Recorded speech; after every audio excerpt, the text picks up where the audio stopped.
Ziglar. Inspiring true performance. A number of years ago, Laurie Majors, my executive assistant, got a phone call from a lady in Birmingham, Alabama. At the end of the conversation, she said, Zig, she said, I believe this woman thinks she's got an impossible problem, but I believe you can solve that problem with her in just a few minutes if you will spend that time with her. I said, well, Laurie, tell her to meet me backstage. I'll get there about 10 minutes early. My schedule was such that was about all I had. Well, I got there, and I was on backstage behind the curtain on one side. She spotted me from the other side, and as she walked across the stage, I had never seen as much anger in a human being in my life as I saw in her. She almost started crying when she saw me. She said, oh, I'm just so glad to see you. I got this horrible job. I hate it. I hate everything about it. I hate everybody down there. I mean, you talking about negative nails. She was it. She said, can you help me? Now, understand, I've only got about 10 minutes.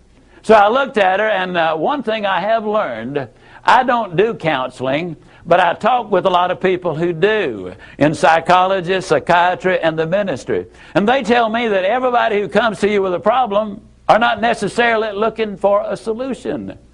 I couldn't understand that for a long time. Why do they bring you a problem if they don't want to solve it? Well, I can tell you why. They want to tell you about it, you about it, you about it, you about it, and you about it. And if you foul up the deal and solve the problem, they can't tell you again, you again.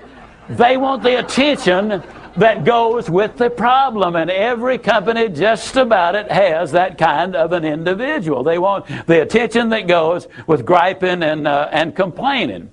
Well, I looked at the lady, and it wasn't unkindly, but firmly I said to her, yes, and you know, ma'am, I'm afraid your problem is about to get worse. She said, what do you mean? I said, I believe they're going to fire you.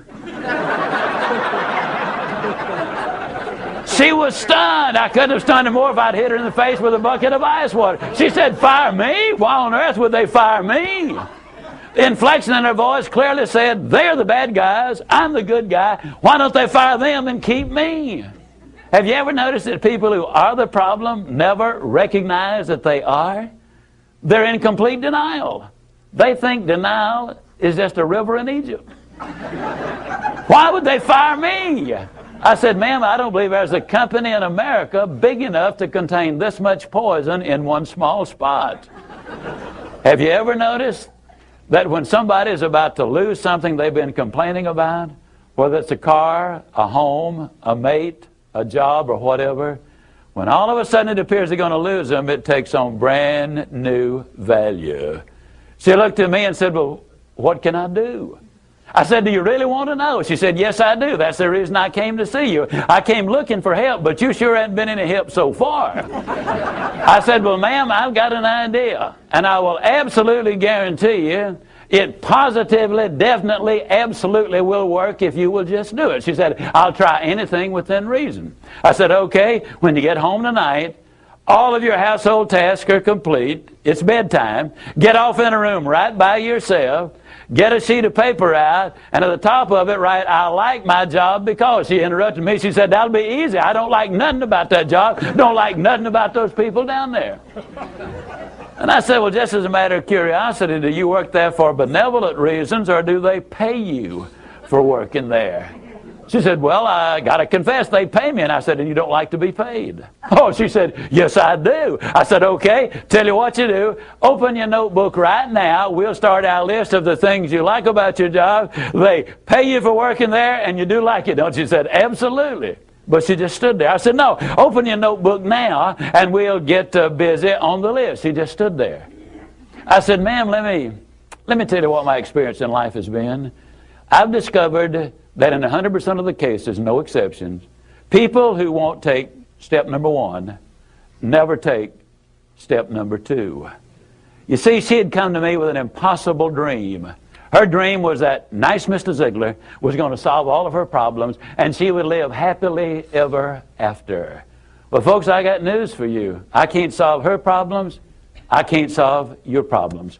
But I will give you some steps that I'll absolutely, definitely, and positively will work for you, as it worked eventually for her. I said, well, ma'am, let me tell you something. Unless you're willing to take step number one right now, it's been nice talking with you. She angrily opened her notebook. Before we got through, there were 22 things she liked about her job. Not only did they pay her for working there, they paid her above average. She had 3 weeks vacation with pay. She had a retirement program. She was in on profit sharing. She had health insurance, life insurance, and accident insurance. She lived less than 10 minutes from home. She was in on management decisions. The company sent her to 3 seminars a year to be paid for. She had her own private office and parking place. 22 things that she liked about her job. Now I said, ma'am, when you get home tonight, everything is finished. Get off in a room right by yourself. Close the doors, change one word from I like my job to I love my job. Get in front of that mirror, and folks, I cannot say this strongly enough, but I'm going to try. The eyes are the windows of the soul. Look yourself in the eye, and with excitement and enthusiasm, say, I love my job because they pay me for working there. I love my job because they pay me above average for working there. I love my job because I have a wonderful insurance program. I love my job before every one of the statements. You will sleep better that night. You see, there's something hidden in what I'm saying to you now. When she says, I like my job, she's really saying, I'm grateful for my job. And of all of the emotions we can have, according to Hans Selye, the #1 stress specialist in America, the healthiest of all human emotions is gratitude. I said, you go down that list. I like my job. I love my job, rather. That is a way of gratitude. You'll sleep better the first night. Tomorrow morning, when you get up, get back in front of the mirror just before you go to work. Get back in front of the mirror and repeat the process again with excitement and enthusiasm. I love my job because, and take the list with you. Because the reality is, you see, you will have started to change from a fault finder to a good finder. Some people do really find fault like there's a reward for it. They really do. Take the list with you, and you will be able to add to that list, absolutely guaranteed. Do this every morning and every night, and you will have an astonishing recovery from this advanced case of stinking thinking. Now, I didn't say that to her, but I'm saying it to you. That's what it was. It was an advanced case of stinking thinking. Well, 6 weeks later, I was back in Birmingham, Alabama. I was doing a follow-up sales seminar. Now, the lady was not in sales, but she had been listening to my tapes. She had been listening to Automobile University, and she had discovered that everybody sells. Everybody who will ever hear this is in selling. Whether you're a school teacher, a civil service worker, a military personnel, an executive secretary, it doesn't make any difference. What you do, you sell every day of your life. There she was at the sales seminar, seated on the front row, grinning so wide she could have eaten a banana sideways. I'm telling you, you're talking about somebody that was excited. She was turned on. I said, well, how you doing? She grinned even more broadly and said, Mr. Ziglar, I'm doing wonderfully well, and thank you for asking. She said, you cannot believe how much those people down there have changed.